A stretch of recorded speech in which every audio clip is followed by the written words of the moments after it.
Hello Hey everyone. and If we welcome. if we get a quick thumbs up from somebody who's here that we are live and you can actually hear us, that would be amazing.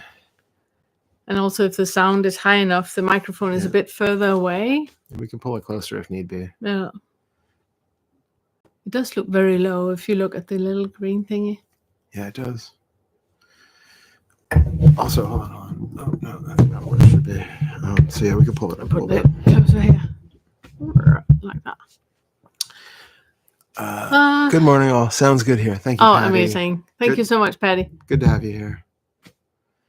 Do we want to do the meditation first and waiting Uh, for people to drop in, or yeah, should we take the date first? we could talk about. Well, no, I guess yeah. Either way. Do the meditation and All have right. people dropping in. All So right. so far, it's you, me, and Patty. We're gonna have a meditation, all for you, Patty. So we have, well, it looks like we have 5 people right here. Oh, hi, Harlan. Good. Hey, Amit. Nice. What a team. Hi, Grace. Okay, we got a couple more people. All right. Yeah. So we thought today it might just be good to do a little bit of settling in. Hi, Susan. Hey, Alex. Yay. It's so nice. People are rolling in. It's This so is nice. good. Yeah, we really need to just send ourselves back. So I invite you to. Okay. Let me get in a comfortable spot first. We invite you to find a comfortable posture, a place where you can be alert but relaxed.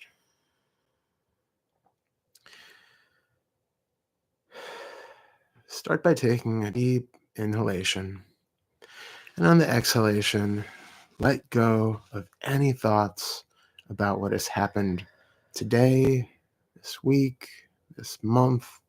Just let everything drop.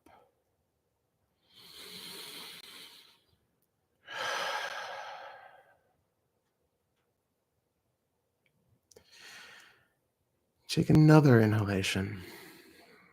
Big, slow, and deep. And with the next exhalation, allow all of the bodily tension that you've been storing to just let go. We don't need to hold anything right now.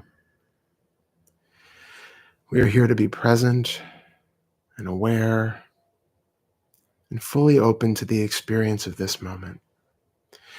And if we hold any tension in the body, any resistance to what is here, we're putting ourselves in subtle opposition to this moment. And we're only creating suffering for ourselves and for those around us.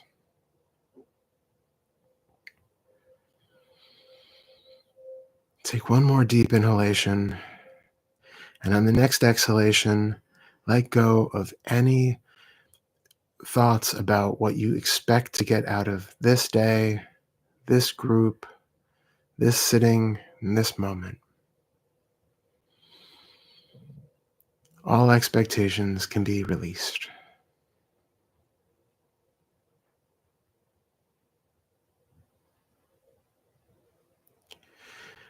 I invite you to take a moment to feel your feet on the floor, on the cushion, wherever points of contact are most easy to be felt. Just feel that grounding sensation.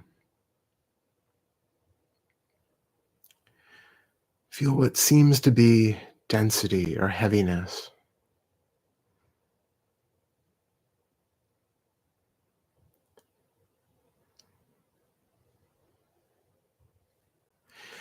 Now come up to where your bottom is sitting on the floor, on the chair, on a cushion, on a couch, on a bed, and feel that sense of pressure.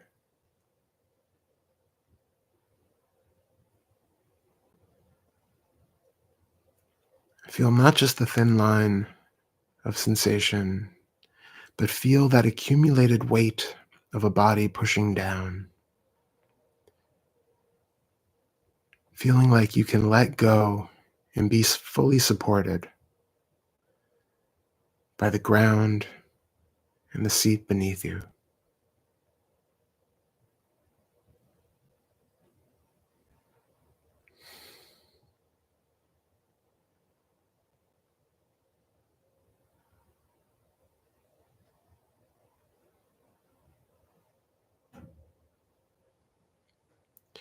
If your back is leaning up against anything, just notice the pressure along your back, pressure that seems to be supporting you and holding you upright.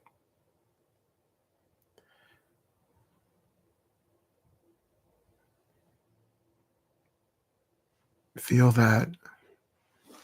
Feel what it's like to be held.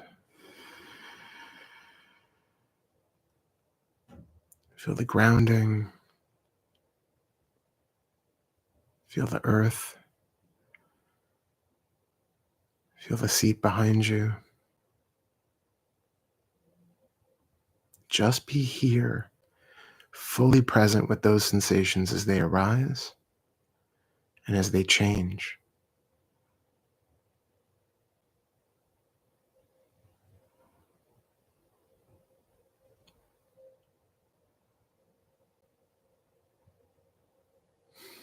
With each exhalation, feel that sense of heaviness increasing.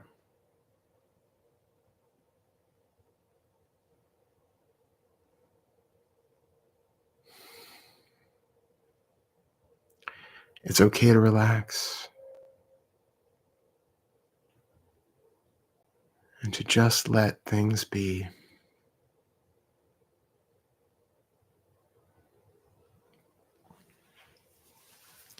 We tend to be in a constant state of struggle, and it strains the mind and it strains the body. So take this opportunity to put the struggle down. What are you fighting against?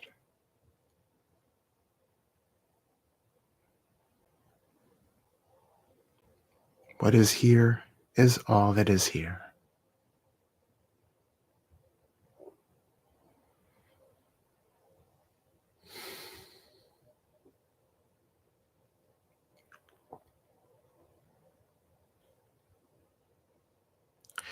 If you find it difficult to let go, if you find the mind chiming in,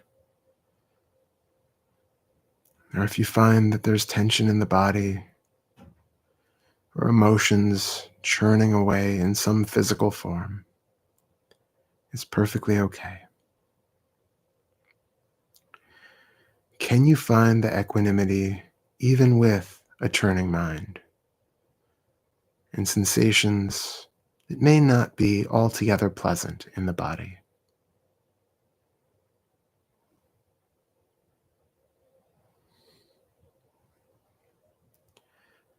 Simply feel those sensations just like you're feeling your feet on the floor and your bum on the seat.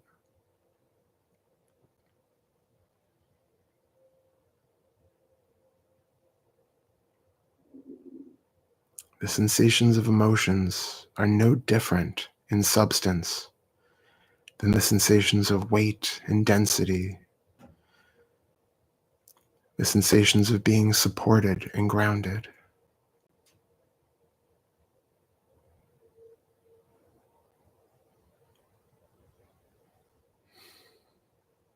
Just feel that you can't tell where the sensation of the seat ends and the emotional sensations in the torso begin.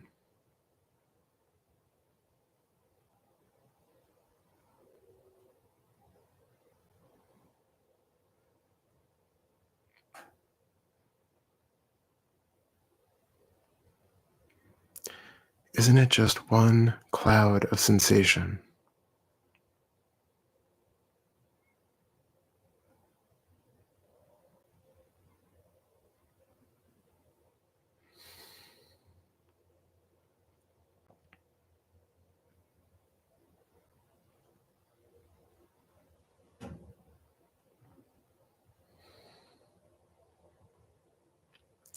If thoughts still keep accumulating and distracting your attention, it's perfectly fine. Just keep coming back to the sensation every time you notice that your attention has drifted.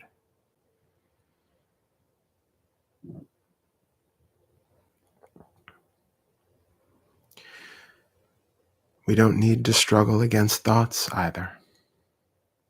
Everything that is here right now is okay.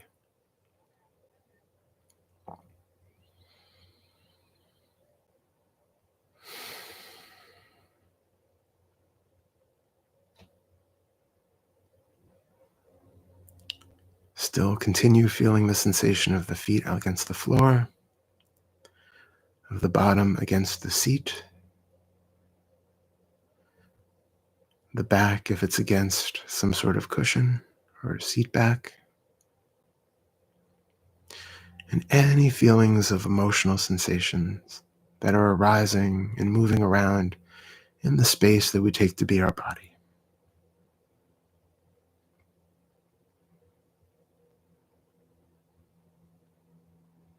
And if you notice that there is still a sense of resistance to some of those sensations, if there is still a sense of unpleasantness, preference for it to be different than it is,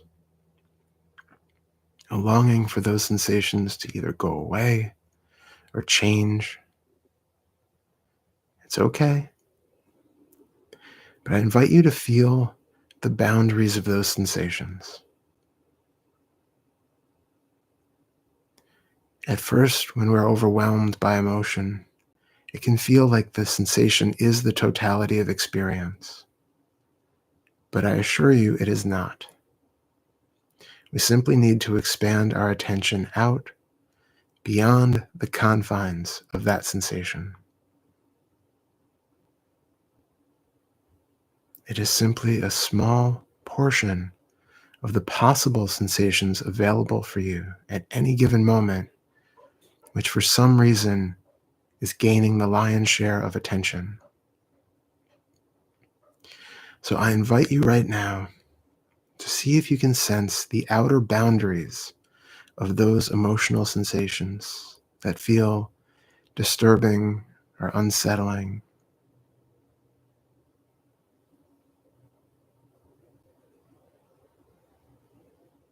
Feel from the center outwards, outwards, outwards.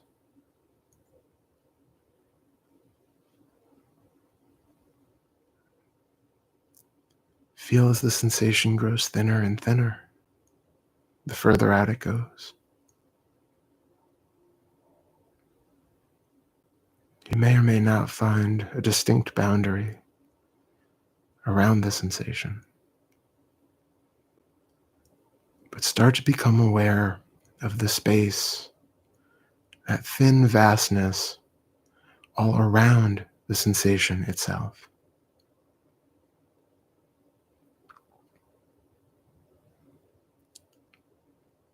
Even if your eyes are closed, it might help to take in the periphery of your vision as you feel the periphery of the sensational world.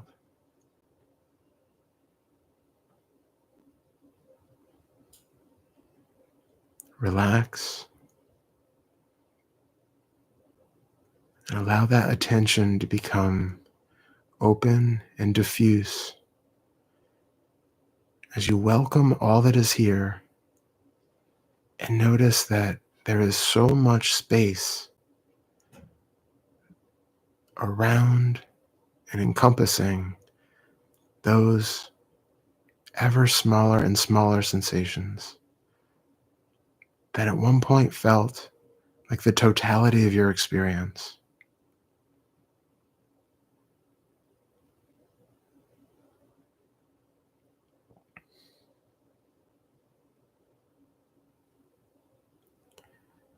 Keep zooming out wider and wider.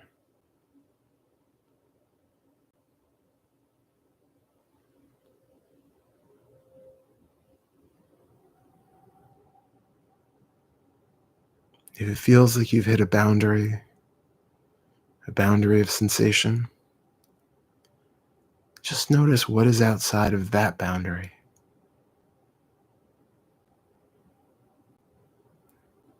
Does it feel like you're being limited by sensations of skin or the pressure of your back on the chair? Your arm resting on an armrest? Just notice if that is really a boundary that can't be transcended, or if in fact you can feel what lies on the other side of it.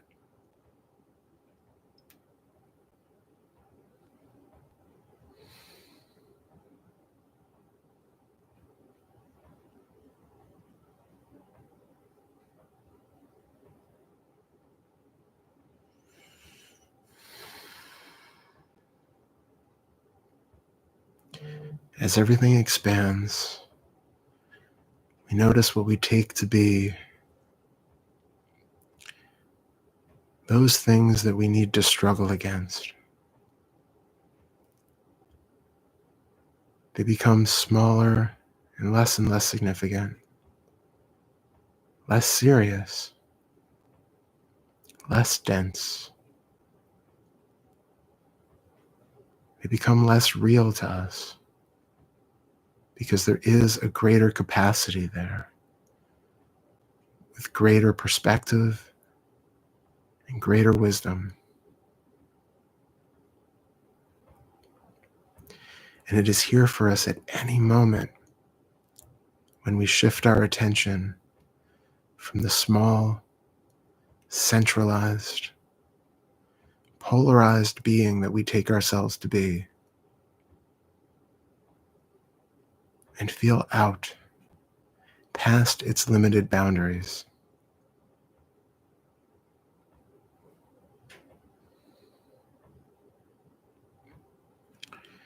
You can either stay here in this spacious, open feeling, or if it feels too unbounded for you, bring the attention back to the sensations of the feet on the floor and the bum on the seat.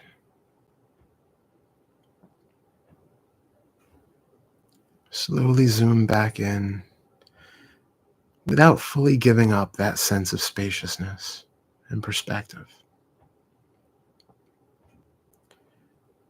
We can be centered in a body without being self-centered. We can be here without being bound into one very small identity. So I invite you to play with that dichotomy.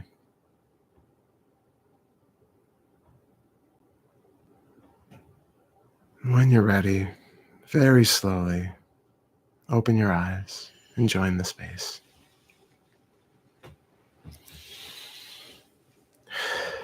Oh, that was wonderful. Thank you. That was wonderful. You had so many good pointers. Yeah, so many good pointers.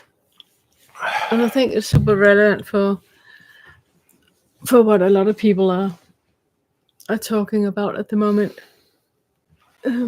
with the feelings that people feel. So that was really, really good. Yeah. Thank you, Susan. Thank you, Leila. Yeah, I like that too. Yeah. Being centered without being self-centered. Yeah. Should we just give the dates? Yes. So we would like to. A lot of you have reached out and asked about retreat next year. So we just want to give you the dates for that. So we have the dates and we have an idea of what we would like to talk about at the retreats. But so far that has changed. Because the first one, which is the New Year retreat, we had an idea of what we wanted to do, but we're changing that. So first of all, the New Year retreat is the 10th, 11th, and 12th of January 25. and it's going to be a New Year meditation retreat. And what we originally planned, we're not going to do. We are going to do an end negative ruminations 4-5 feta retreat instead, because we think it would be a good idea to be in that space starting 2025 with that. So that's going to be an end negative rumination 4-5 feta meditation retreat. So it's going to be meditation heavy. Yeah, and with a particular bent. Originally, our idea was very much around negative emotions like anxiety and depression and things like that. And I think that's still going to be there, just with more of a 4-5 focus. Yeah. But I think we'll still be talking about dealing with anxiety. Yeah. And some practical tools in that regard. And also we want it to be a meditation retreat, so we keep coming back to this to this here, so it's not heady talky. Unlike the last retreat, there's going to be much less talking, I think. At this one. Okay, then we have a spring retreat, which is going to be in week 15 for people who are up for that. It's the 31st of March to the 6th of April. So it's a 1-week retreat. And the times are going to be the same like the last retreat. So it's like morning to night.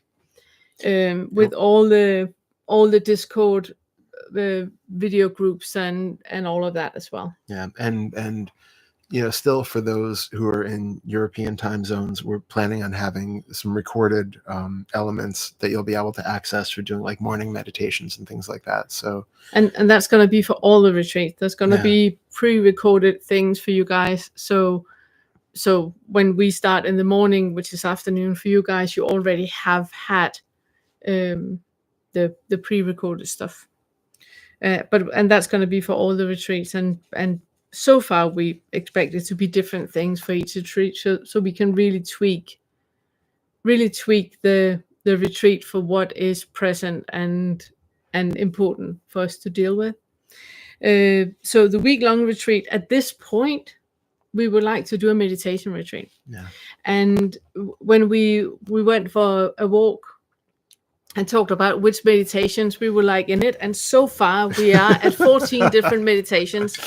Don't hold us to that. I suspect that's not going to be the final. So there's going to be, and again, it's subject to change. We might change it and want to do that at a later point or anything. But it's just what we talked about is, all the important meditations that you use, because as you know, we're very much about integrating this into your life. So this is like a normal practice. And if you know how to do walking meditation when you're out walking, and if you know how to do inquiry meditation when you're doing the dishes, and you know how to do mindfulness of breathing when you're lying in a CAT scan, and all of that, if you know all of those things, and it is like riding a motorcycle, the more you practice, the better you get. But it's also, a lot of people have tried meditation and didn't like it. And it's not because they don't like meditation, they just don't like that type of meditation. But they don't know that, because a lot of people think meditation is one thing, and it's really not. Absolutely. Go on. Yeah, well, I was going to say, and also I think what I'd like to do, or I think what would be good to do with it, is to have all of the meditations from the standpoint of theta work too. So it's not just watching the breath to watch the breath. It's to see what kind of insights, or to recognize what kind of insights can come from different types of meditative practices in order to be more relevant, so that you have, the way I always talk about meditation is like having a medicine cabinet full of different medicines or remedies. And so on different days, certain ones are more relevant than others. And having that fully stocked medicine cabinet is so useful, because you know what the tool, what the need is calling out for in that particular day, and then you have the tool to use for it. And like you said, they're all going to be focused with the feathers, so it's all relevant for what we do with the awakening curriculum. Then the autumn retreat is the 29th of September to the 5th of October.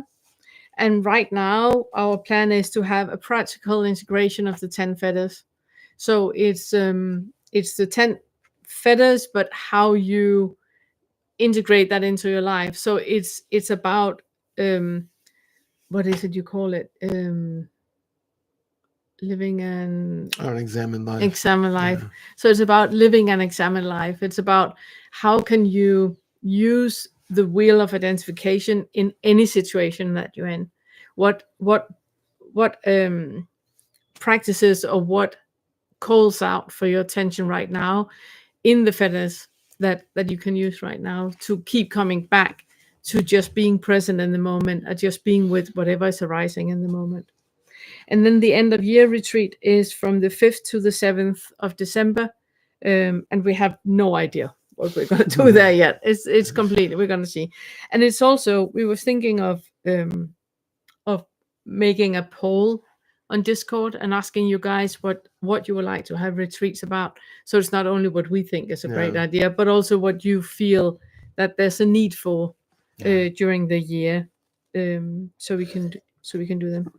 And then another thing is that we would like to focus next year on writing books and going deeper with that. I'm not quite sure what to do with the Awakening Curriculum channel yet. The feathers are done, if I can say it like that. They're not, but I don't know which direction I would like to do, so I haven't decided on that yet. But we'll be continuing to add things in different absolutely, regard, yeah. It's not like it's just ending and going dormant or something. No. And I have lots of ideas what I would like to do, but it's just finding a direction. I like when things are in boxes. Lottie. Yeah. My Lottie superpower. I like things in small, neat boxes. So I haven't found out, what I would like to focus on yet. But one thing that we know is that so far it looks like this Q&A that we have on Fridays, that we're not gonna have that next year. We're gonna stick with the Tuesday, increase. Yeah, the Tuesday group. Yeah, and then Discord. Can I speaking of small little boxes, can I maximize this screen? Because it looks very small for reading comments and stuff. Thank you. Yeah, that's there we go, much better. There we go. Okay, so we do have some questions. Do you want to start from the YouTube one or Rod? Start with Rod. Okay. So we'll go through the questions that we have on Discord first. Again, anybody who's watching, if you have questions that you would like to write into either the chat on YouTube or in the Discord Friday Q&A questions, you can also, I know there's a character limit on YouTube, so if it's a longer question, you can just bump over to Discord and write it in the Discord Friday Q&A questions thing, because I have it here, so I'll be able to see it and read it from here. In the meantime, Rod asks, I was recently at a spiritual Zoom meeting, not Fetters, and there was a discussion about the significance of pilgrimage. Various views were expressed, such as the hero's journey, etc. I commented that a common human experience is that we commonly feel a sort of here-ness, of being here wherever we are. Although stated gently and tentatively, one of the meeting attendees sort of freaked out, presumably badly triggered at this, and had to leave the meeting, to the bafflement of myself and the others. On reflection, I thought maybe they might have gotten an unexpected glimpse of being the subject of Fetter 6. This led me to ask myself, is this here-ness notion another form of selfing? What do you think might have happened? Yeah. Yeah, well, the first thing, we obviously don't know what happened to the other person. We would need to speak with them. So that would be pure speculation. And yeah, they probably saw a green elephant in the room or something like that. Completely freaked out by a green elephant in the room. Had to go take care of that before it ate the furniture. Yeah. We have no idea. We would need to speak with the person. So obviously don't know that. I would like in a bracket to say that when you guys experience that other people react to something and you don't know why they reacted like that, like in a Zoom room, you don't know the person and the person just leaves in a hissy fit or tantrum or something like that, you can only guess, but whatever you're guessing is based on you, which means it's a waste of time. So the best you can do is just stay with, how does that make you feel? What is happening in you when that happens? Are you blaming directing it that way, that they should do better, they should know better, they should all that? Or do you put it inwardly and taking it as guilt or shame or something you have done wrong or anything like that?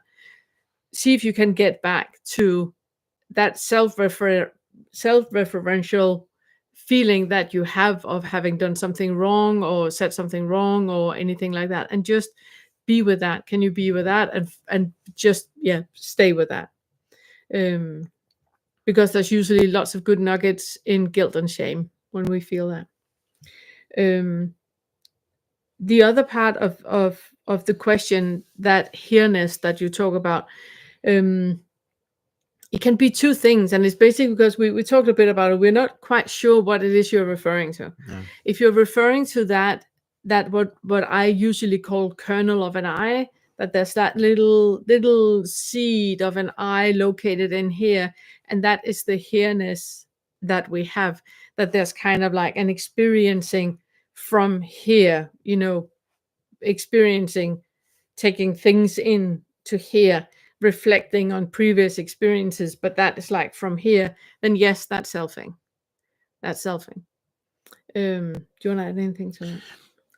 Well, do you want to do the second part first, and then I'll just kind of, because you're saying the second part is if there's just that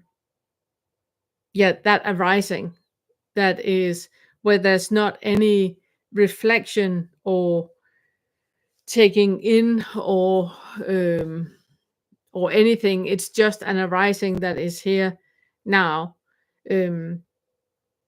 And then the last thing I'd like to talk about is the importance of pilgrimage, if it's important at all.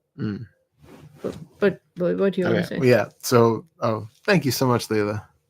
Oh, thank you. Thank you. Thank you. It means so much. Thank you. Yeah, all donations mean so much. Thank you. What I was going to say was basically just, I think you nailed it there. I had been listening to a Sam Harris interview recently, and he had made the statement that, the only thing that we know for sure exists is consciousness, but with a massive, massive caveat that we don't know what consciousness is. That the way that he defines consciousness, it's really talking about just the simple arising of any sort of anything, and that ultimately we recognize that there is no such thing as consciousness as its own entity, that it's just that sensations appear, right? A world seems to be seen and known and heard and experienced, but it's that idea that there is a function which is doing the knowing, that is conscious of it, that there is something which is present all the time, separate from it, which doesn't need to be there. And so I think that, like what you were saying, is if your experience of here-ness is just simply the fact that there are sights and sounds and things arising in experience or in space, we don't have a good word for where things are arising, but if the concept is that things are arising, and that's sort of your base point of what you take to be here-ness, then yes, there's really, we can't really dispute that from a phenomenological fundamental standpoint. What we don't want to get into, though, is to say that there is like any sort of metaphysical reality to that, or that it's saying anything about the world outside of this experience of non-locality and non-centralization and no separate thing called consciousness that is doing the knowing, or that's the space in which everything is showing up in. That's just purely something that you can have an experience of it, or you can have an experience of not it. And neither of those proves the fact of whether it exists or not. And if, like you said, there's a feeling of like locality, that it's happening to someone or something in here that is present, what I would suggest is to notice again. We always bring everything back to the senses. In your direct experience, when you feel that sense of here-ness, in which of the sense fields is that being known? Is it because there is a felt sense of vibration in the physical sensations? In that physical sense field, is there some sort of sense of humming, of this thing that is promoting to you the idea that there's a being here who is being, or an aliveness or a vitality? Is there something that seems to be stretching out far beyond the body, that feels like some sense of spaciousness that is just felt and known? If that's what you're referring to, notice it's simply another physical sensation. Is there any identification? If there's any idea of like that here-ness is my true nature, or what I really am, or that it is the foundational ground of all being, or something like that, notice where in that sensation do you derive that knowledge from? What in the direct experience of that sensation, what gives you the proof that that is true? How much is a belief that we're taking on from somebody else, and how much is in the actual experience itself? So if your experience of here-ness is just this vitality of, it's just there, leave it at that. It's not even here-ness. It's just an experience of, and look into any feelings of needing to promote it to a hierarchy of, this is more or less of a thing, because now I can label it and I know what it is and it has some greater meaning. So there are some things that you can possibly dig through to see, because it can be selfing, especially if we start to create an identity based on a belief that it is something other than what it seems to be, and that there is some relativity of it to a me of any sort, of any identity, that I am the vitality. It gives me proof of life beyond the boundaries of this form or any of that. Just notice, does it actually? Would you have come to that on your own accord without having heard that belief from somebody else, and then having compared it to your experience, and then decided, well, yes, maybe this is what they're talking about. I think I can attribute that belief to this. Really, just come back to what is actually here and see if that isn't enough. Yeah. It is funny, and it's one of the advantages with working with the feathers the way that we work with them, that you are allowed to look into even the higher feathers, because that importance of an I being here and experiencing all the expansiveness, that is very present and occurring in the lower fives, because that is all about the I being here, and that is also about the pilgrimage. That in the lower fives, a pilgrimage is really important, because you need to get out of your habits, you need to get out of your daily, drill, your identification with yourself in your household, with your neighbors, in all that. And that's why traveling is so important. Pilgrimage is important, because you need to get out of your own way. And walking for far distances without speaking with anyone is always good for anyone at any point. Yeah. But particularly in the lower fives, because we're very self-referential. Everything is taken from how I experience it. What does this mean to me? How I am in the world, how other people perceive me. So it's very, very self-referential.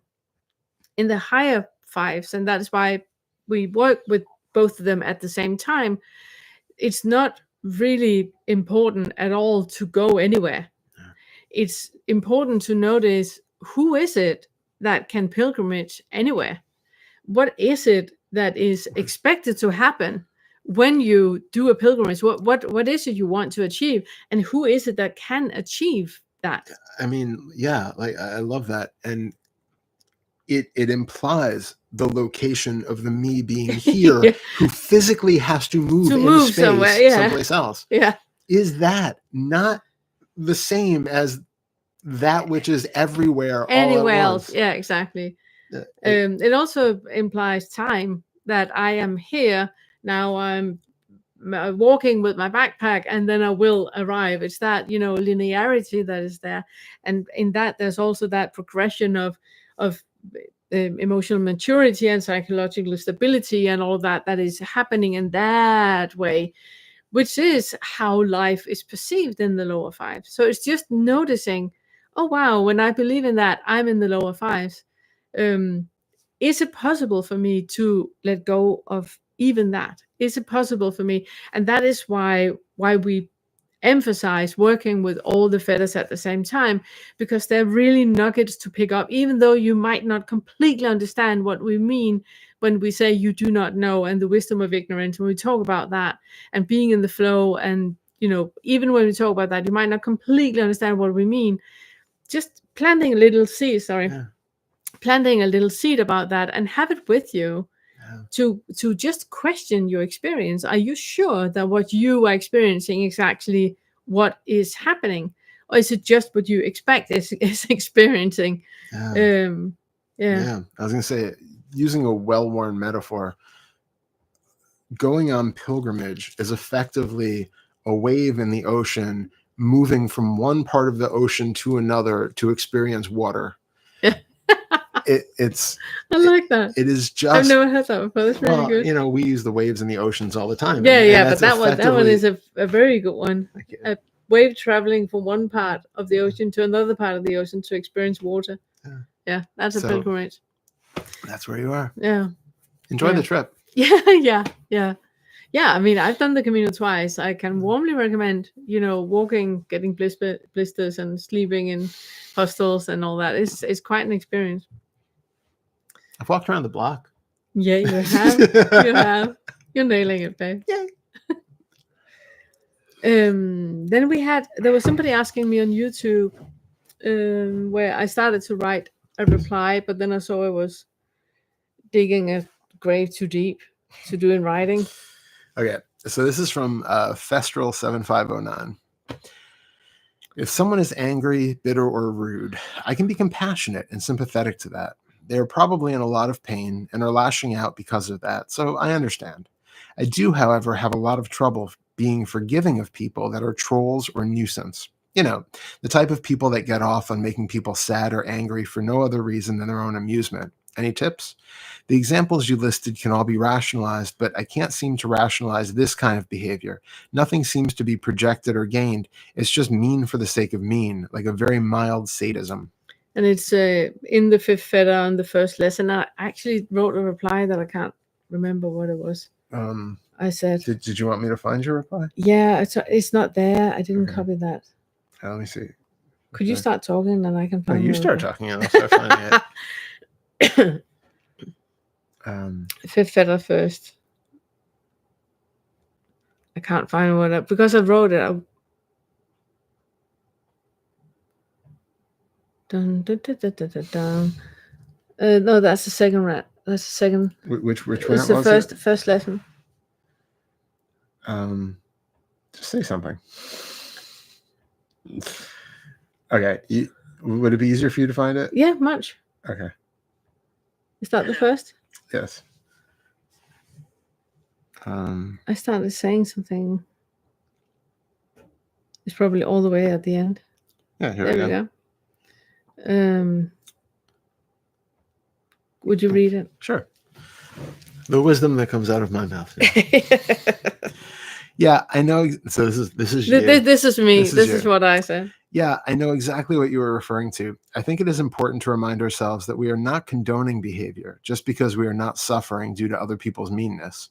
It simply indicates that we are not attached to anything being any different than what it is. We can't argue with reality, and if a person is a sadist and trolling everyone for their own gratification, that is how they are. It is what they do. We are not condoning them being who they are or what they do. We do simply not bother about them. You need to take in what they do and deem it relevant in order to have any reaction to it. So look at it in this situation. How is what they do relevant for you? Not directly, but what does it remind you of? You are coming across thousands of people every single day via social media and in traffic. Why does some of the stuff they do bother you and other stuff does not even call for any attention? That is interesting. Now, you can use the phrase forgive, and I can go deep into that one. So I'll actually bring your question to the live Q&A on Friday, and Todd and I will go more into that. Because Thank you so much I started writing about forgiveness, and I was like, no, I don't want to do this in writing. Yeah, that was probably wise. Let me go back to the Discord question, the original one. Okay. So what the question was about, that when people are trolling and when people are being mean, when people are being, cruel towards you, how can you be with that? Um, and what what I was trying to make out on the point is that we're not condoning what we're doing here. It's not a green light to be a doormat, and it's not a green light to gaslighting yourself into saying that it's okay that they do what they do and all that. What we're focusing on is the non-attachment of it. That when somebody is trolling, I have experienced lots of times in my life. I have had stalkers, and I have had, like, you cannot mention all the things.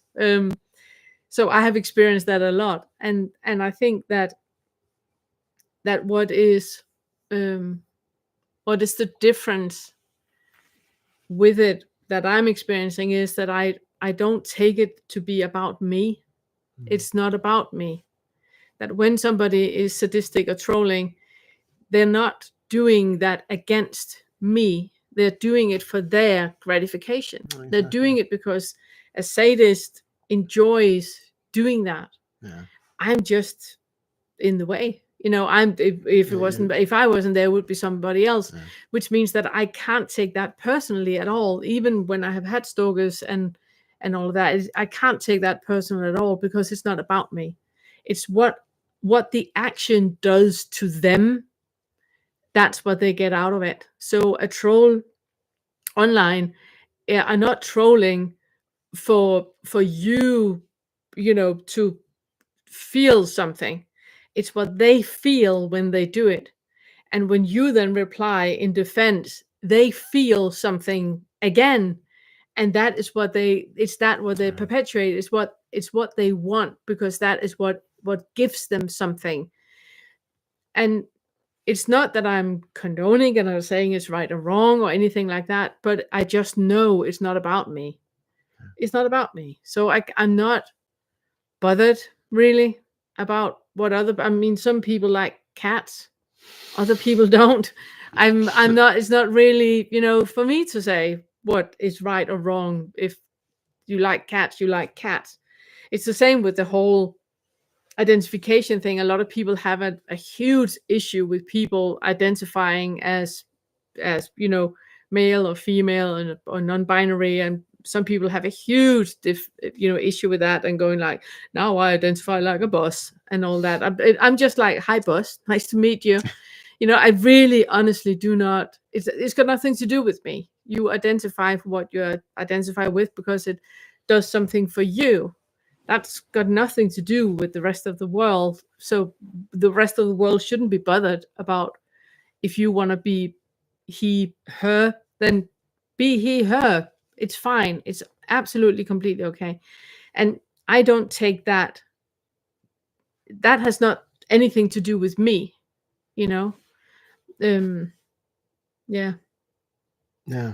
I was Do you want gonna to say, add to it? yeah, well, I was going to say, going the route of because I'm glad you got to, 'cause what was kind of implied in the first question was like that some people are reactive and jerks because they can't help it. It's their conditioning. It's all of that. But there are these other people who are trolls who are just doing it to be mean, and that as though they're also not conditioned and didn't have shitty childhoods and all the stuff that has made them be this antisocial person that does, for whatever reason, derive enjoyment and pleasure out of making other kicking people. kittens. Yeah, exactly. So clearly there is something there also, which was not under their control. It wasn't, none of us chose to become who we are, right? It's unfathomable numbers of causes and conditions and chance things that have to have happened in order for one person to be a, calm, compassionate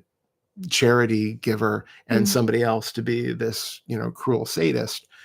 None of that was up to either of them. And we have to constantly come back to the recognition that, and it's a hard one because it's something that challenges our ideas of free will. It's something that challenges our ideas of merit and, punishment, and whether some people should be Agency. agency. But like, if we can't give blame to people who grew up to be serial killers, we also can't give praise to people who grew up to be saints and the higher echelons of what we take to be the pinnacle of society. None of that is of value if free will doesn't exist. And so it's something which really calls a lot of deep questions into being looked into. As far as the forgiveness side, though, it's really important to look into if, you'd said in the question that, you can have forgiveness for people who, again, like leaving aside the point that I just made about free will and all of that, that you can have forgiveness for people who have, abusive childhoods or whatever, and now they can't help that they're lashing out because of something. But these other people I can't forgive because they are just beyond the pale. They're just doing it to be mean. What is that how does that forgiveness actually relate to them at all? Like, when we forgive somebody, that is completely an internal process. Your reluctance to forgive, and again, this, like echoing what you said, this isn't about condoning, but the difference is to say that you're not going to forgive somebody for something or forgive a behavior is holding on to, in Buddhist terms, I think it's the holding on to an iron ball. It doesn't do any of anger is usually the metaphor there. It doesn't harm the other person at all. It only harms yourself. It's the same thing with this lack of forgiveness, that you are only withholding your own peace and equanimity for the sake of mentally punishing the other person by not giving them that forgiveness that they will never get from you either way. Even if you give them forgiveness, they don't feel that. If you give them absolute hatred and ire in your mind, they do not feel that either. This is completely your world of your own fabrication that you are feeling. So what is in it for you to not give them that forgiveness? What is in it for you to hold them to some, to hold some defiance in you against them, and that I cannot be okay with that. And it's not to say you're going to condone it. It's not to say that you should then become that person, but what does the forgiveness mean for you? That it's something that you feel like you need to withhold so that you are holding on to some extra tension and some clearly it's an issue for you because you brought it up in a question. So it's something which is, the lack of forgiveness is uncomfortable enough that it's causing some sort of suffering for you. So do you want to continue that suffering?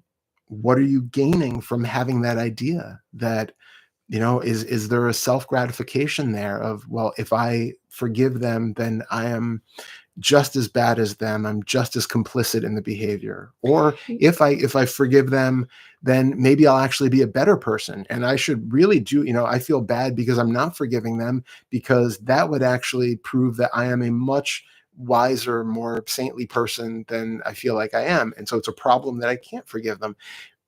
Get clear on what forgiveness actually means to you, and what is your motivation both to forgive and to hold on to that forgiveness and withhold that forgiveness. Yeah. Forgiveness is very much about you drinking the poison and expecting somebody else to die. It's you're the only one who's suffering by not forgiving. But I think for a lot of people, forgiveness is hand in hand with condoning. That is saying, okay, you did me wrong on purpose. I forgive you, and by that I'm giving you green light to do me wrong again. Again, it has that center of being self-referential, that if you know that what other people do in life has nothing to do with you, absolutely nothing, even when they're standing and pointing fingers and they're robbing your house and they are, kicking your cat and they are all of that, that still has nothing to do with you. Your house was just there. Your cat was just there. It's not about you at all. And even if you do something and they hate you and they key your car and they all of that, so it's directly pointed at you, that still has got nothing to do with you.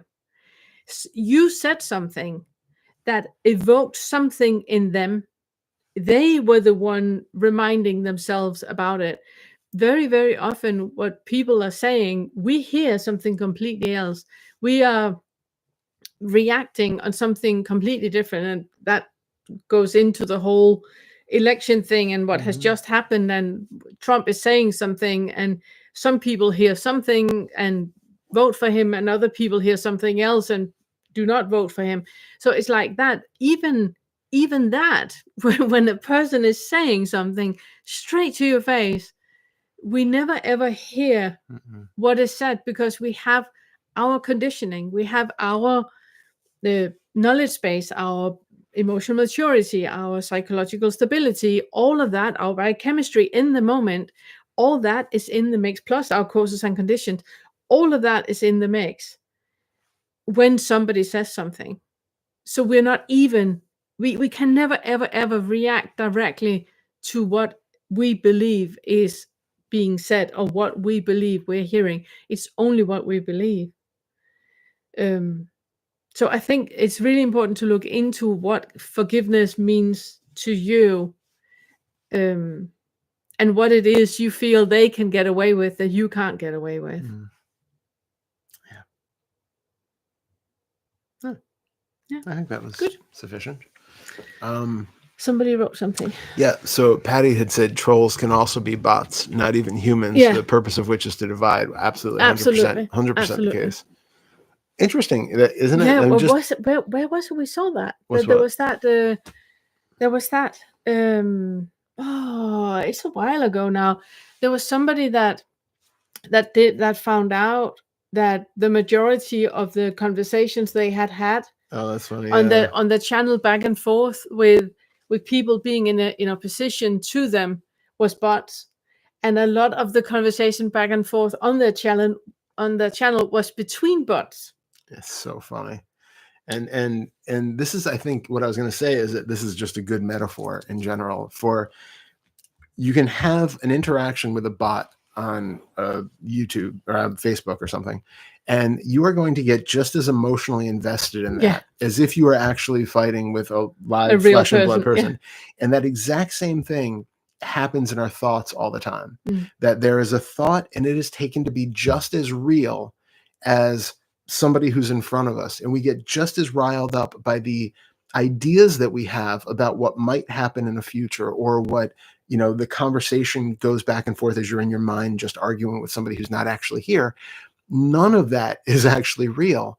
And there's no more reality to those thoughts than to those chat bots that are just regurgitating something for the sake of, an agenda that's been programmed into it. So it's good to keep in mind that we react to things the exact same way, whether it's real or whether it's purely a fabrication of the mind. And that should be a clue for us every time we start to get lost in emotions about something which is not directly in the room around us, that we are reacting to something which is not actually present at this moment. And we don't need to take it at the same level of severity as, literally being attacked by a tiger in this moment. Yeah. Okay. Grace said, I know I'm not the doer, but not sure I really know what sort of inquiry would help with this. Okay, that's a really good and slightly vague question. Raven asked, how do I donate? Don't see a button here. Gratitude for your time. Thank you, Raven. Oh, thank you so much. I don't know. I don't actually know. Leela, you have been doing it consistently. Can you type in how to actually do it? And thank you for that. Well, now we're asking one of our major donors how to donate her time to tell us how to donate. We're very, very grateful for donations. We have no idea how you should do it, but very grateful for anybody who figured out how to donate. Thank you. All right. So do you want to take Grace's question next then? Yes, since she's here? yes. Okay. So again, I know I'm not the doer, but not sure I really know what sort of inquiry would help with that. So, okay. It's a really interesting one because conceptually we can go fair distance, like having some sort of conceptual knowledge of no self, no agency, and all of that. And it can loosen up. It's like an antidote to all of the programming that we've been taught growing up, that we are an agent and a doer, and we do have volition, and I am a self, and I am separate, and all of that. That's something that has been believed and never investigated. And now we're just taking every opportunity that we can to investigate those beliefs. So having that conceptual knowledge that, okay, I know I'm not a doer, great. Now we just want to get it so that it's like fully felt and realized in a way that is just unquestionable. And so there are, of course, lots of different ways to do it. My favorite suggestion, and this is the sort of thing that I suggest all the time, because it is part of that living an integrated, examined life, is to notice any point throughout the day, particularly those like choice points where it feels like there is a moment that have to do either this thing or that thing. It can be as simple as having a mug of tea and a mug of coffee, and which one are you going to pick up next? And investigate in as clear a way as possible what it feels like to be making that decision and then to actually perform the action. And so what I would suggest is, first of all, getting acquainted with all 5 of the sense fields so that you're really, really aware of what is happening in all of the senses at any given moment. That's why we plan to do more meditation next year in the retreats, is because I think because we're so inquiry heavy, inquiry is a lot easier when you have certain skills of concentration and sensory clarity and things like that well developed. It's not a requirement, but it really does seem to help. And neurologically, it also seems to be helping to change some brain states, which are more conducive to seeing this sort of thing. So that as an aside, getting used to recognizing like what is going on in my felt sense field right now, particularly what's going on in the inner mental visual field, especially. And so if you're sitting there, and you can set up a little test like this, have a couple drinks in front of you, or have a pen and a pencil, or a couple things that you could possibly choose between to perform an action, and just sit in front of them and scanning through all of the sense fields, see what it feels like to, first of all, anticipate that an action is going to take place. I'm going to reach out for either the tea or the coffee or the pencil or the pen. Do you feel like there is some sort of a potential energy in the body that feels like it's revving up to do something? If so, where is that actually felt? Is it in the physical sense field?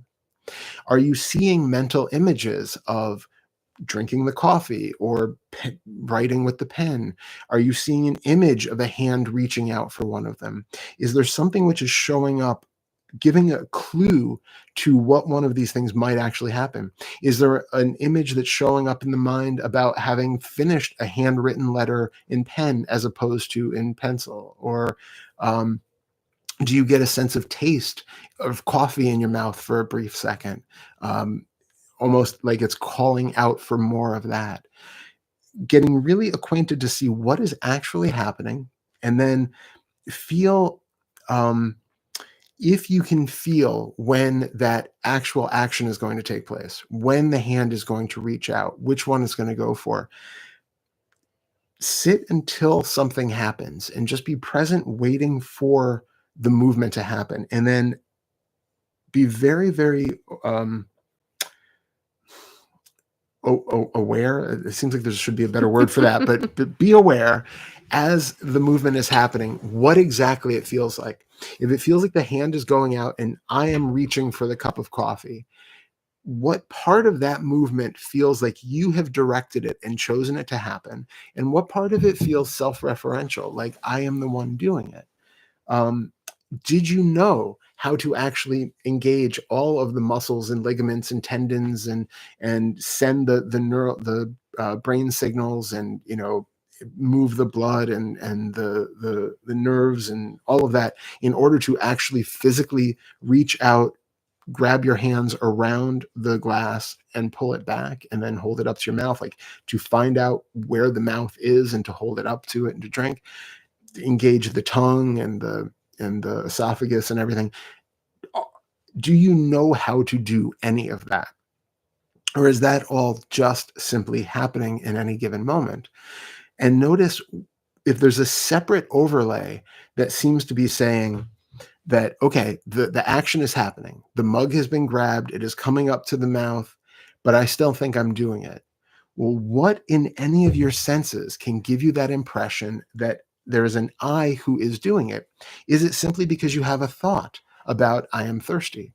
You hear in the mind, I am thirsty, or you feel a sensation of dryness in the mouth, and then that happens, and there's an association afterwards, an assumption that says, well, I must have drank because I was thirsty.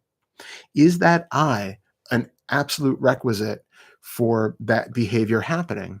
If there wasn't an I there, would you still grab the tea as opposed to the coffee? Would you grab them both? Would you throw them over your shoulders? Would you just sweep them off the table? Would you just get up and walk to another room and go to bed? Like, there's an idea that I have to be engaged in making these things happen. And all we're trying to see is there any evidence in your direct experience to prove to you that there is actually a doer who's doing it? And it's just about feeling, if it feels like there is a me who is a doer in this moment, how is that showing up? It's got to be in one of the sense fields. So in which sense field or combination of the sense fields is that feeling of doership available and obvious? And what basically happens is you do this enough to where you find that you can't find it, but the not finding is what causes that thing to pop, because you will probably find, oh, but I feel a sense of tension in the arm. I feel the physical movement. I feel sensation of tingling in the body. I feel a tension in the throat. I feel movement of the eyes towards the object, which I want to pick up first. And that is sensing that I'm going to pick that up, because if my eyes move there, I am the one moving the eyes and I'm directing attention, and I. See if any of that can be known just by those sensations alone, just by the images that pop in the mind. Are you creating those images and those thoughts? It's really about being very aware of what is happening in any given moment, and how much is just a layer of thought that we're putting on top of it, that we're providing ownership or incentive or something else on top of it to say that this is why this happened. There's causality here. I am the one at the root of that causality. And it might be a very subtle thought that is showing up and doing that work. So just be curious and attentive to find out for you, and it might be different for you than for the person next to you. So for you, in your experience, what feels like the doer or the ability to do? And then investigate that while you are trying to actively do something. And it is easiest if you start setting up little experiments like that, so that you can kind of try it for yourself. And then eventually, once you get used to doing the inquiry and investigating the experience, then try it throughout the day, anytime that you're doing something that feels like you're um, uh, having a doership, Agency. Yeah, you find yourself on your way up to the refrigerator to get something to eat. Notice what feels like it's actually propelling the movement. Does it feel like I am the doer? Okay, then how? When you're standing in front of the refrigerator trying to choose what to eat, notice what is happening in that moment. What is actually making that choice? What are the images in the mind? What are the bodily reactions? All of those things, what are they adding up to? And is there anything in there that feels like me, who is doing the thing, who is making this choice, and who is then performing the action? And if so, just investigate. Where is this? Where is this? Scan each of the sense fields independently and find what components of each could be compiled together to make that sense of me the doer. And hopefully every time you notice them, they will start to pull apart back into their independent constituents, and then they cease to have the meaning that they once had. It's no longer a doer. It's just tension in the stomach, muscles moving in the arm, movements of the eyes, an image of a sandwich, taste in the mouth, a memory of, something else grumbling in the stomach, whatever it is. Yeah, and what in my experience, the first thing that normally happens is that we are on our way up and going to the fridge, and then we get that I am hungry, because it's like the realization in the thoughts is happening after. Like it's like the frontal lobe is catching up after and going like, but oh, by the way, I did that, that I did that. And that's why a lot of times we just find ourselves, peeing. Yeah. We haven't really thought of getting up, and that hopefully we have actually gotten up, because no, but I mean like become a thing. It becomes a thing later in life. You know what? we just find ourselves. I'm that peeing. old now. Sitting here, find myself peeing. That's it.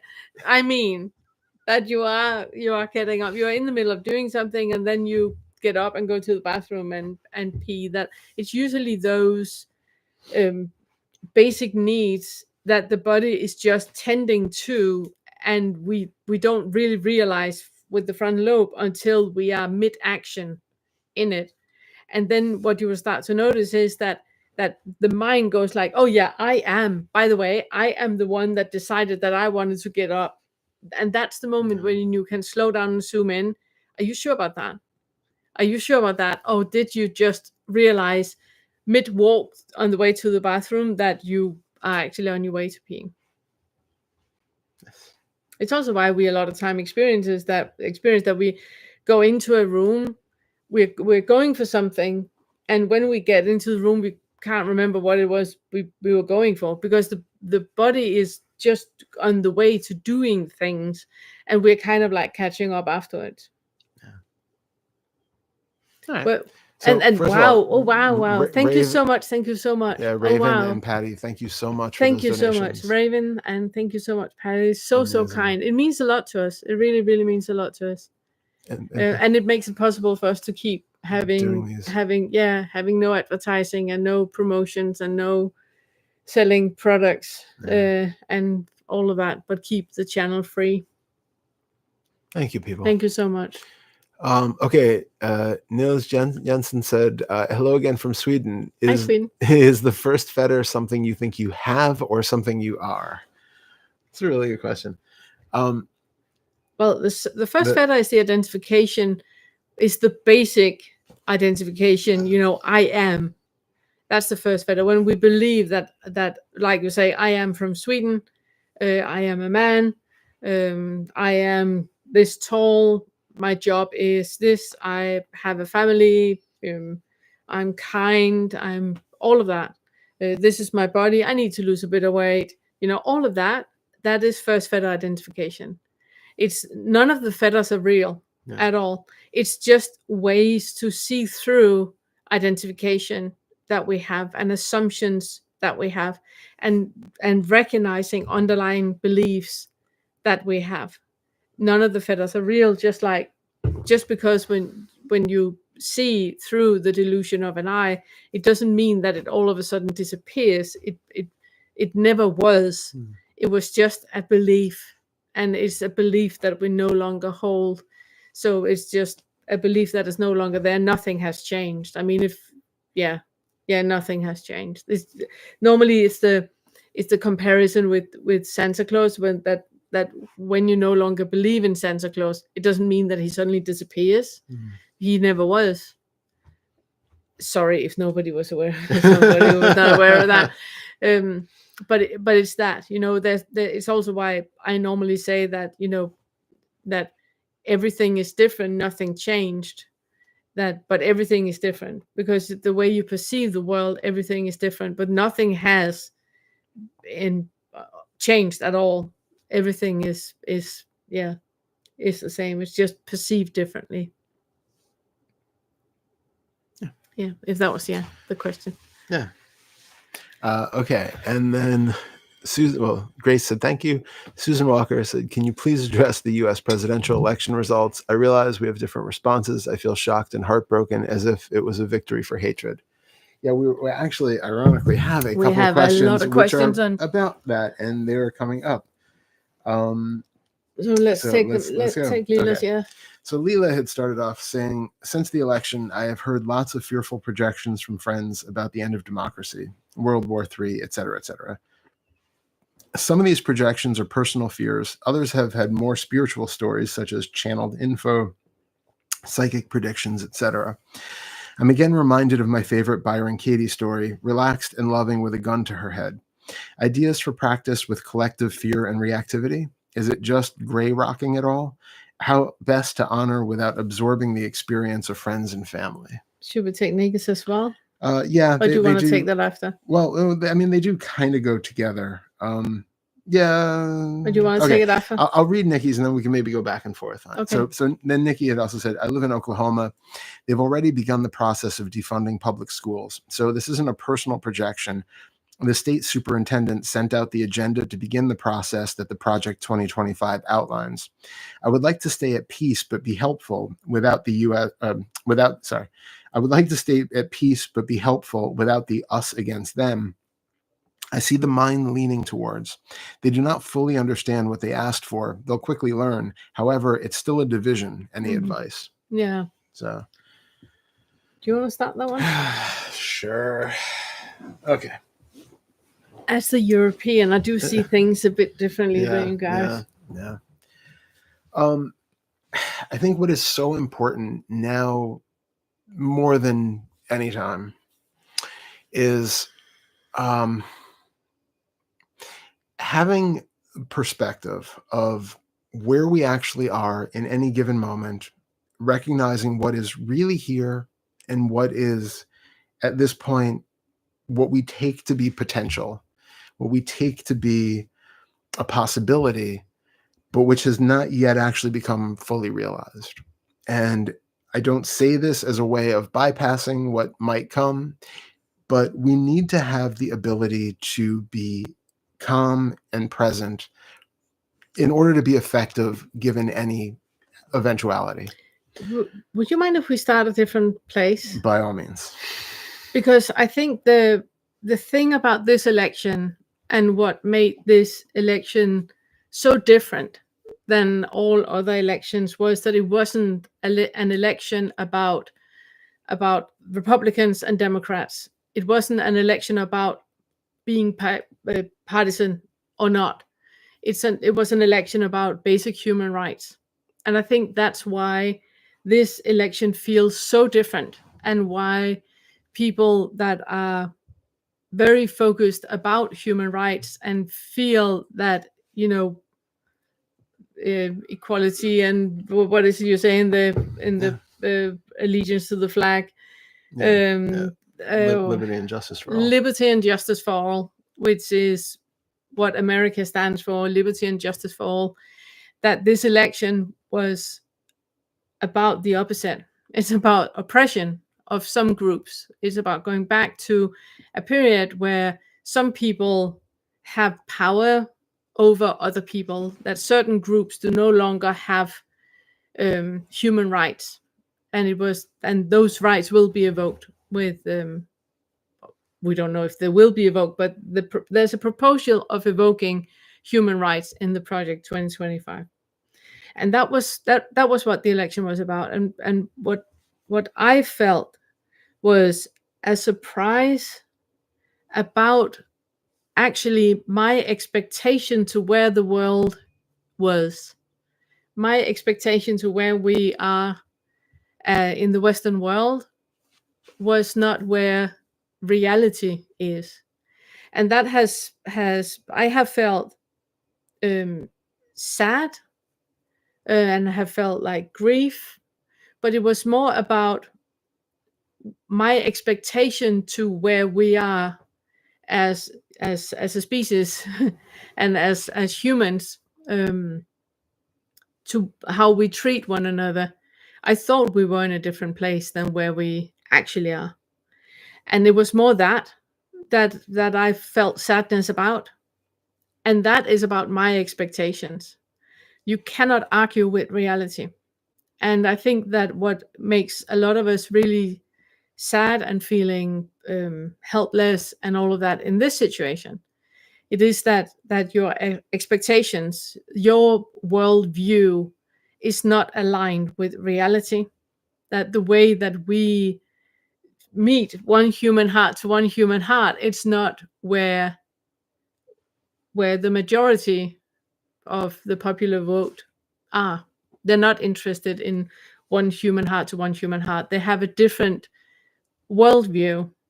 And it's not, now I say they, and I don't mean an us and they, because that is not helping anyone at all. But it's really about me realizing that that there's nothing wrong with the way that I view the world. I still believe in love and kindness and compassion towards everyone. I thought we were, here. We're here. So it's still love and kindness and compassion to everyone. We're just here instead of there. So it basically hasn't changed anything. It's all about me, what do you call it, dissolving my expectations and seeing reality for what it is, and being disappointed about reality being different than my expectations. Guys, we're working with that in 4 and 5. So I think that that's important to have first before the next things we want to say about it. Yeah. Did I throw you? No, it's complicated because I mean, I know I had said about the election being, it's hard when we're talking about this stuff, especially from this kind of vantage point in this sort of an environment, and without making things black and white in any perspective, right? Because it is, on one hand, very much a case where, from our perspective, there is, from what we are hearing, it sounds like the difference between basic human rights and oppression. And from the view of where what we have seen, you are really chomping at the bit. Would you like to say something? Because I feel like you were just ready to jump. No, go and say. Do you want me to say something? No, but I can feel you like. No, but I agree. I know where you're going, Okay. and I utterly and absolutely agree. Okay. Because I didn't say that. Okay. I didn't say that, and I utterly and absolutely agree. That is so super important. So say it, so everybody else know what you're gonna say. Well, maybe it's not the same thing now. It is the same thing. I know what you want to say. So from our perspective, this is everything that we have been hearing. This is the bubble in which we are. That seems to be a case where there is just, it is so clearly a case of absolute oppression on one side, or cheap eggs on the other. And the thing is that this is where, again, it's so I tread lightly, because we are dealing with extremely complicated issues because of our the system where we're in now, with an incredible amount of propaganda, both in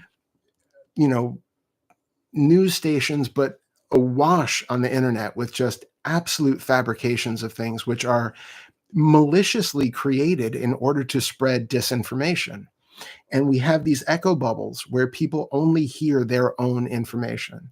And I find very useful to actually see the propaganda on both sides, because then you can actually start to pick out, maybe not where the truth necessarily lies, but how much extreme manipulation of facts there can be on both sides, because it's not all coming from people on either side. No. There are third parties intervening in some cases, like Patty said, there are bots who are doing these things, but we know that there have been outside actors like Russia, since at least for years ago, who are seeding misinformation, and then people spread it thinking it's coming from their personal side. Because and it's also, I just want to say that that the reason why that is effective is that when you're telling lies, it's not about people believing the lies, it's about dividing. And when you divide people, then we are in the position now where we end up with a feeling of us and them. And what I said before, that this election was about, human rights, I don't mean that my idea of human rights are the right human rights, because the other side voted like they did for their view of human rights. We are all about human rights. It's just different angles to it, and that is where the division is dangerous, because we are all pro people. Yeah, We are all pro well, people. to a certain extent, but yeah, but the thing is that there are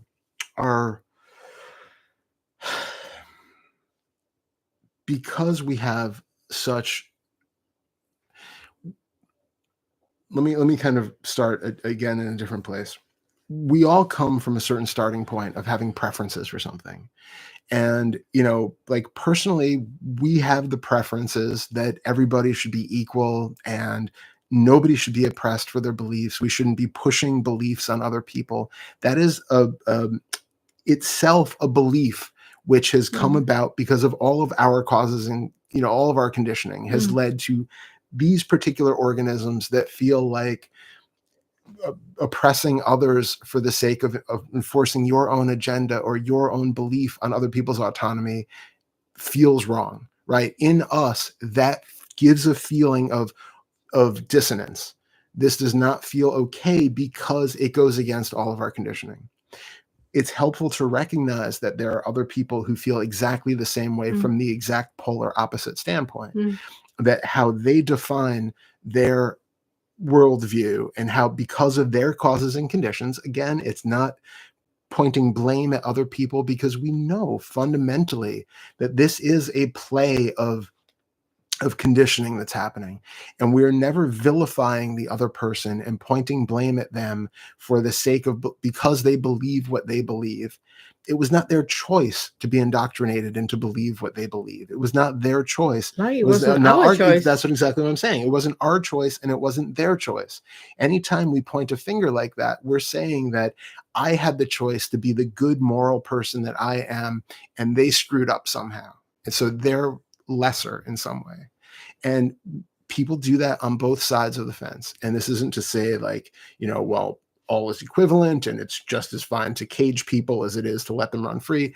None of that. What we're saying is, when you come down to vilifying the actual person, it's kind of like there's the Christian saying, hate the sin, love the sinner. It's that kind of idea that like we're not saying that the behavior is condonable. We're not saying that the stuff that is apparently potentially coming with Project 2025 would be in any way defensible from a certain moral standpoint.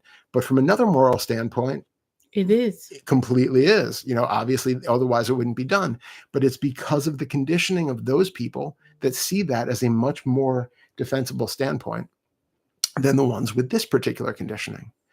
And so the good thing is and this is where I was going to begin with, doing the work that we do gives us the opportunity to not push back from that defensive standpoint where I'm defending me and the way that I feel uncomfortable. Like I said, there's a dissonance in us with that feeling of oppression of others, right?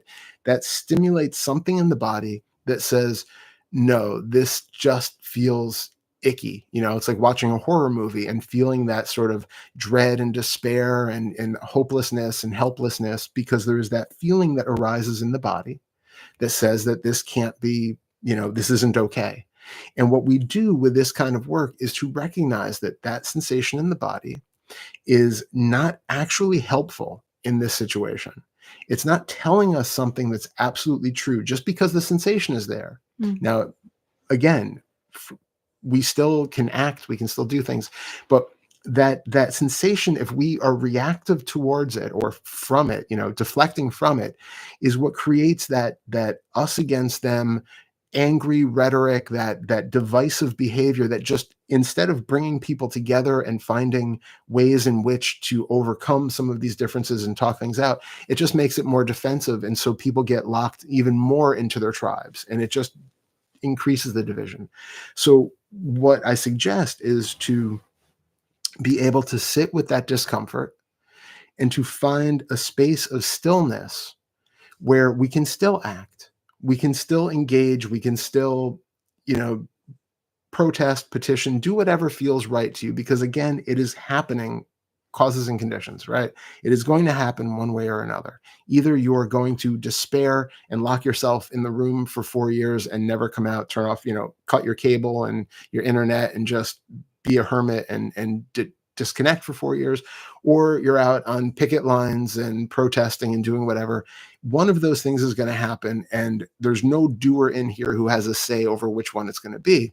But putting in a little bit of a seed here that hopefully will also sprout some flowers going forward is to feel that discomfort with things being the way that they are, if they're a way in which you feel that dissonance, and see if you can find an equanimity with things, just simply being the way they are in this moment, and then with that dissonance being there. And it's what I was getting at in the meditation, is that you can have a feeling of emotional discomfort, and there are ways to find equanimity even with that, because we need to have that place of stillness to retreat to, or to act out of.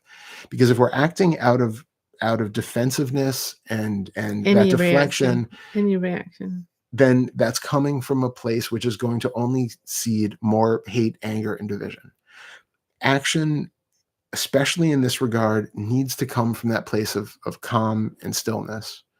And so having that, because also we get burned out, right? We are beings that, I remember the first 4 years of Trump when it was like such an emotional onslaught that those of us who were engaged with the news cycle at the time, it was absolute exhaustion. I mean, we were just burned out. By the first year, it was like, unthinkable.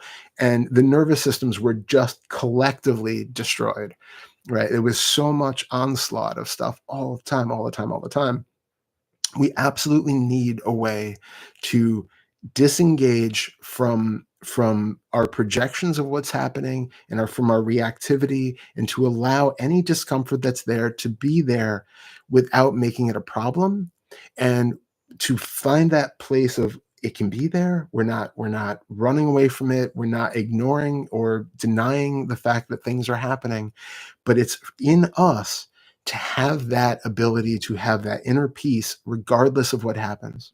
We're back to drinking the poison. Yeah, exactly. It's back to, so we're not condoning any behavior. We're not saying, I'm still on about those 5,000 children that was taken from their families and still haven't been reunited. We have no idea where those 5,000 kids are. 2,000 kids. Oh, only 2,000 kids that have never been reunited with their families. If we create that us and them, I'm the one drinking the poison every time I think about those kids. I'm the one drinking the poison, the one that put them into the cages and never kept any, logs of where the kids came from and where the kids should go back to. They're having cornflakes while I'm drinking poison. So it's like, it's not sure cornflakes is the decadent treat you think it is, but I get your point. In this household, it's super decadent. So, but is that really, really, really being aware? And another thing I also want to say is that whatever thought you have about them, they are not about human rights. Turn it around. So how am I, do the Byron Katie, how am I not about human rights?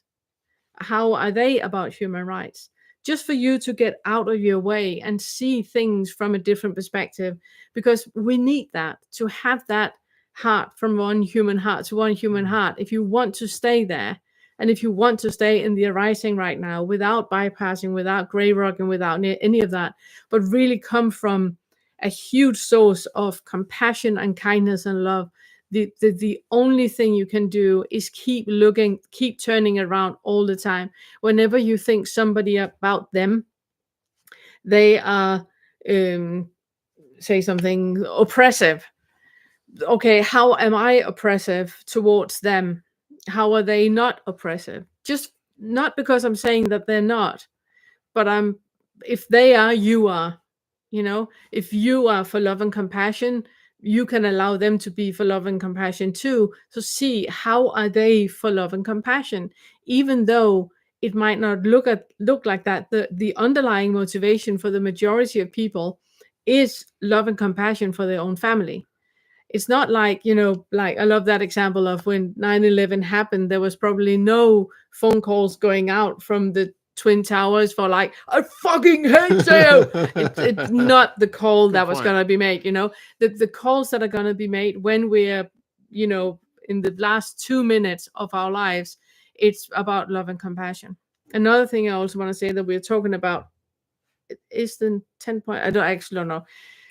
In one of the many sofa sets we have, we talk about that point of when you're standing in front of another person and that person is, angry, or if you see somebody on TV and they are, you utterly, absolutely hate them.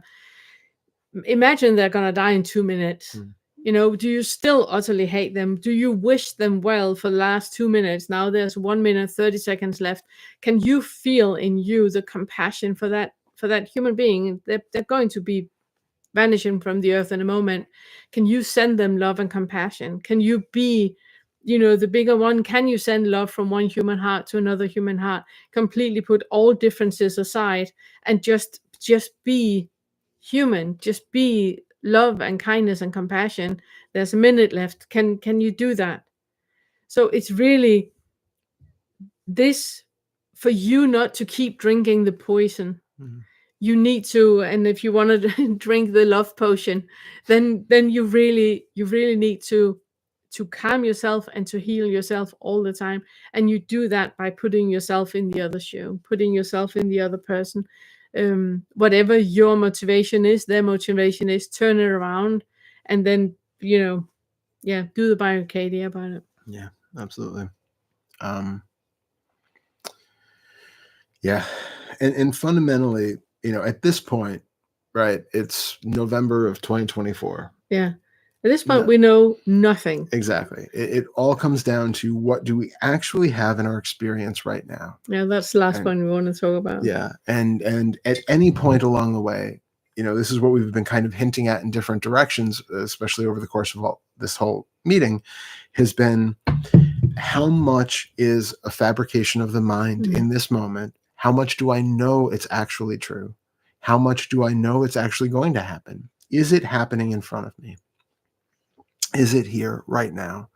And not being immediately propelled into the thought territory of, oh, but if, and I know that this has been, and there are all these reasons to assume that it's going to happen. And even when it's happening, notice what is actually happening right in this given moment. And at any point, how much am I putting on it that isn't actually here? And how much is the actuality of what's going on?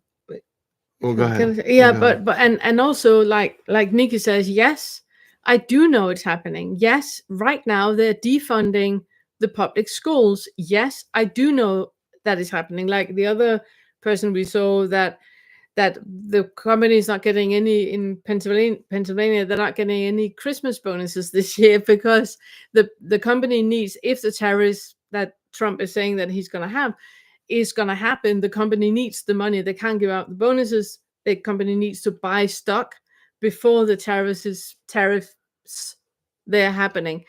So a lot of people are not getting the Christmas bonuses this year because the company won't survive if they have to pay the tariff that is going to happen. So a lot of you might say, yes, it is already happening. It is already happening. Now, what we would like for you to do is go to the 10th fetter of not knowing. Yes, it might be happening. We do not know if that is the best. First of all, you can't argue with reality. So having an opposition, we just talked about that. The other thing is that we do not know if that is the best thing that has ever happened. Our goal is, peace on earth, one awakening at a time. And that is what we do. Like the Bodhisattva vow is, all the sentient beings are numberless. We vow to save them all. It's absolutely impossible. We're going to do that. So it's that we do not know what the path to that looks like. We don't know if the American school system, which is so bad, speaking as a European, is really, really bad. You like basic skills of debate is just not here. Critical thinking is just not here. So it needs an overhaul. We don't know if this is the path to that overhaul. If when they start to defund the schools, if they don't have a Christian 10 commandment thing going on, and if they're teaching science, then they don't have any funding at all from, we don't know if then a private company is going to go in and do it on starting a new program. That is, we don't know. We don't know what this means. We don't know what the repercussions of this is. And when we go in and create scare scenarios in our mind of what it will mean with a country that has no public schools, in our mind, we're creating a scaring scenario that is based on the knowledge that we have at this point. But we don't have all the information. We don't know how this looks 10 years from now, 20 years from now. We don't know. We simply do not know. So the best thing we can do is really stay in equanimity.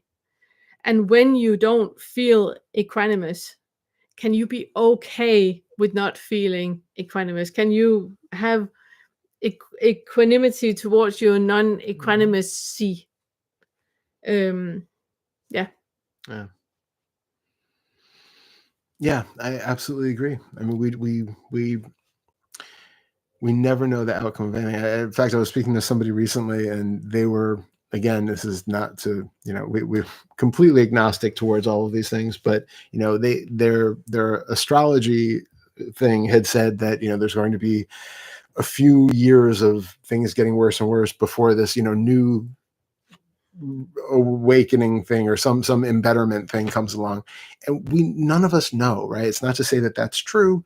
We just don't know what's on the other side of anything. You're turning to astrology now. Yeah. This is basically, this broke me. I am absolutely broke. No, but it's just to say that, like, we genuinely do not know what anything is going to lead to, from the other side.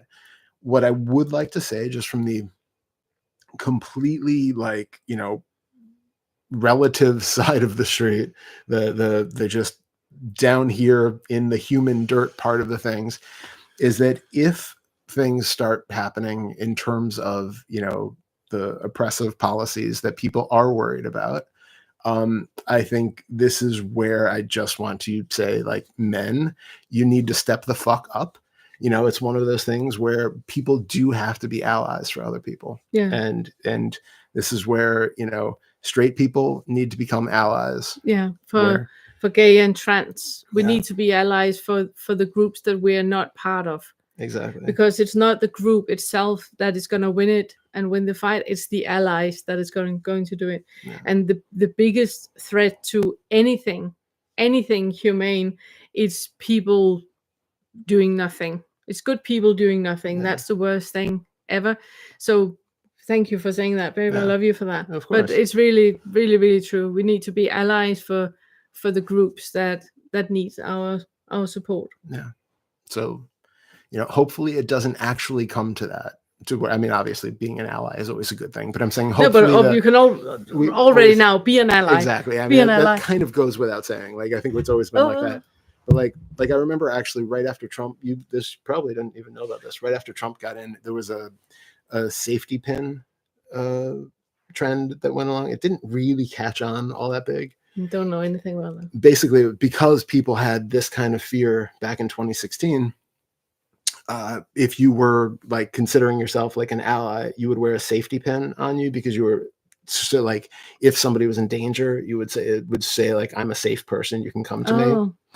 And so that kind of started, but it kind of petered out. So like, I don't understand it. So men wore a safety pin if they were safe? or men, or straight allies or whatever would, anybody in a place where they felt like they were wanting to be a safe haven for other people who potentially were in danger from somebody else who felt now, okay to be in some way violent or aggressive to somebody based on their external appearance or whatever else. It was a way of, like, announcing that I'm an ally and you can come to me. Yeah. but it didn't really catch on. But it was that kind of idea where I think Mm. everybody has to take it upon themselves at this level to Yeah. also be Be an ally. be an ally, Yeah. be present. And like I was saying, hopefully it doesn't actually come to the point where the scare things that are Mhm. in the minds are saying it could, but it's just to be, it's calling for all of us to be our best loving selves. I Yeah. think we're preaching to the choir here, because even if the people Yeah. here voted for Trump, regardless, right? You're doing this kind of work because you are trying to be a better person in some way, right? Like you're coming at it from the standpoint of trying to reduce suffering in the world. And if you voted for Trump, I assume you did it because you felt like that was a path to removing suffering for people, Yeah. right? So most likely the people who are encountering this already, for whatever reason, feel like they're doing that thing. Yeah. And this is just a call to really look into every way in which your actions or behaviors cause suffering for yourself and for others, Yeah. and take every one of those opportunities to investigate and allow that to kind of change behavior going forward, to just be a kinder, more loving, better person all around. And it's going to feel better for you. It's going to reduce your suffering. You're going to be less at odds with yourself. You're going to be less at odds with the people around you. And this is how we actually make the world a slightly marginally better place. Yeah. Little bit by bit. Leave the potion and leave the poison and drink the potion. Exactly. Yeah. Yeah. Yeah. Thank you. Yeah. There were a couple. Let's see. Oh, So, Grace, thank you. Thank you so much, Grace. Thank you, Grace. Thank you. Means so much. Raven said, heard someone saying, ultimately, we all want the same thing: happiness, security, and to be loved. Yeah. Going back to seeing that we are all coming from our own bubble of reality is so helpful. Absolutely, absolutely. Absolutely. And Patty said, in recovery, we used to say, clean up your own side of the street. Exactly. Yeah. Completely. And Susan said, one heartbreak and shock for me was the women and minorities that voted for Trump. Yeah. I know. But again, we don't know what it is that they voted for. No. I truly do believe that they voted for security and safety. Yeah. And I don't think, obviously there are some people that voted for Trump because they hate, like we talked about, with the sadists and the trolls and all of that. There are some people out there that are assholes, period. Nothing more to say about that. And they probably voted, like they did, because it's green lighting a rhetoric about misogyny and racism. Now it's all of a sudden okay to be a misogynist and be a racist. I mean, you can do anything you want to do as a white man and you still become the president. It's like, so yeah. So there are definitely people out there that are voting like that. I do think that the majority of people that voted for Trump, like you said, are good people. They're good people, and they want safety and security for their family. And that is why they voted like they did. I don't think that the majority of votes was because of hate. That's the thing, is I think we have the idea from this side that if you vote for Trump, you're voting against everybody else. But in fact, most people are voting for something. Yeah. It's voting for some ideal that they have that they believe is the most beneficial thing for humanity or whatever. And like we look around, like our neighborhood is mostly Republican. Like I'm sure there are very few people here who actually voted for Kamala. I think we can be counted on Democrats can be counted on one hand in this neighborhood. Yeah, and yet everybody here is so connected. We had an amazing Halloween where everybody's connected and everybody, this neighborhood is like the Gen X experience. Kids are out riding at night, and they're completely safe in the neighborhood. Everybody knows where all the kids belong, and they're very safe. And we have a block party. We have block parties. We have like the Halloween where everybody's in the street and Halloweening together, and everybody's talking together. And if you have have a problem, you would have no question just asking somebody for help. Everybody helps out with each other. They stop, they talk. Like, it's such an amazingly tight-knit If somebody community. can't mow the lawn, somebody comes over and mow the lawn. If somebody's raking grass, I'll just take the neighbors as well. It's really a wonderful, wonderful community. And this community does not fit with the rhetoric that the Democrats say that the Republicans they are. It doesn't fit. No. And it's also why we really emphasize that there are loving, wonderful people on both sides that have voted like they did for protecting their family. And that's why it's easy to sending love to everyone. And could we just stay a little bit longer in when we then go into the mind and create the scenarios of Project 2025 and all of that only take what is arising right now. Yeah. That even though there might be an abortion ban nationwide, and even though there might be, I don't know, I can't come up with all the stuff from 2025, even though that might be what is arising right now, what is here right now, that is the way you get back to your vibration, where you're not driven by fear or separation or hatred or anything like that, but can just stay in what is arising right now, what is happening right now. And that is back to what Leela talked about with the Byron Katie, that when China invaded Tibet, all the Buddhists that was being executed, they were sitting and praying and meditating for the executioner. They were not praying and meditating for themselves. They were going to die in a moment. Doesn't really matter. But praying and meditating for the executioner. And it's a bit like that no matter where we are, we can always sending loving kindness to everyone involved, because we are just a product of our causes and conditions. When you are an executioner, for you to become that, you are a product of causes and conditions. And I'm sending you so much love if that is the case. Absolutely. Yeah. And again, just to reiterate, do what you have to do in order to be in that place of stillness at times. You need that refuge, because it is probably going to be a very turbulent 4 years with a lot of rhetoric and a lot of changes and, nightly tweets and all sorts of craziness. And it's also, you don't have to be online. You don't have to. You don't have to be on social media. I know for me to stay in if I can, how can I say it, equanimity, for me to stay in that, I'm not gonna be on social media. I'm gonna have the YouTube channel here. I'm gonna be on Discord, and that is basically where I'm going to be. I'm not gonna be anywhere else. And that is my little bubble where I can create ripple effect and sending love out, and whoever is hit by those ripples can send it further out. I'm not going to read tweets or watching the news or anything like that. I'm going to be we're going to be in a little love bubble, sending ripple bubbles out to everyone from our YouTube channels and from Discord. Yeah.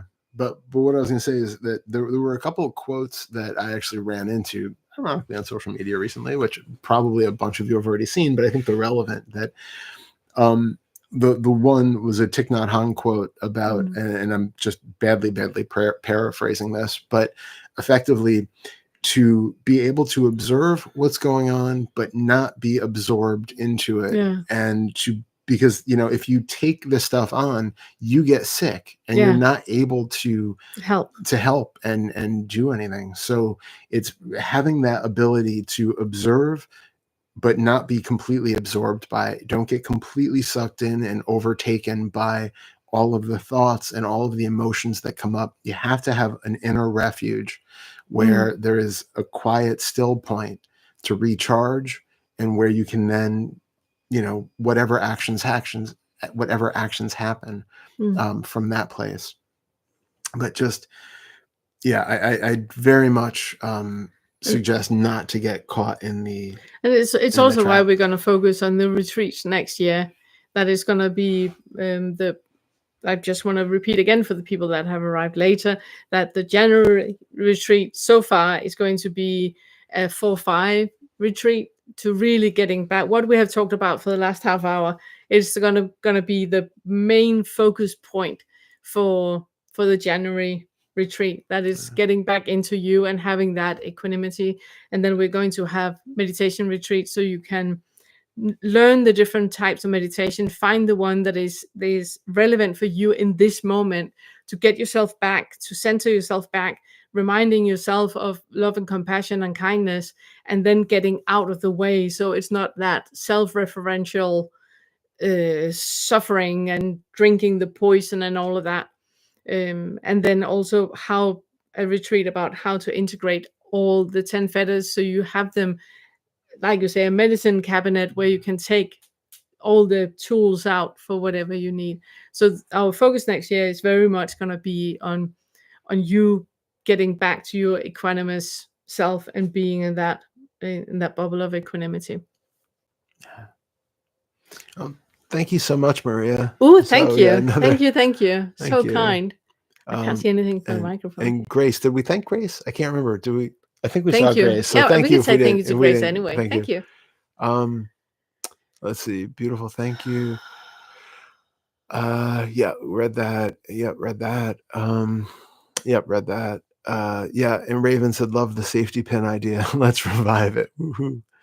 Yeah, I don't even remember who it was that started that. It just became kind of a thing on social media, and it just kind of petered out quick. I don't know if people just didn't want to look like they were like really lazy punks that only had one safety pin in their lapel and just couldn't be bothered doing the rest of the jacket. Or I don't know why exactly. Too much necessity to put it in the ears, or we put it in the jacket. Yeah, I don't know why that ended. No, but it's also, I mean, you can be an utter predator and have a safety pin. Well, that is the other issue, is that but everything we have. No, right? But that's actually why I love the nail polish on guys, because it's a very certain type of man that are that, secure in his own masculinity that he can wear nail polish to show his support and show that he's an ally. It's a great way to do it, because you cannot, and a predator would happily put on a safety pin and just be a predator, but that's not walk around with nail polish.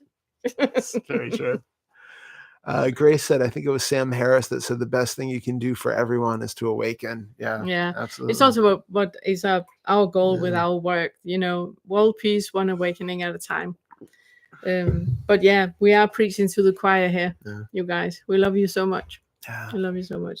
I think that was it. Was there more question? Has more stuff been taken in? Okay. No, that was it on here. Okay, so we're going to put the dates up on Discord so you have them for the retreat. The topics of the retreats is still subject of change. We know us and we will change it a million times. Yeah, most likely.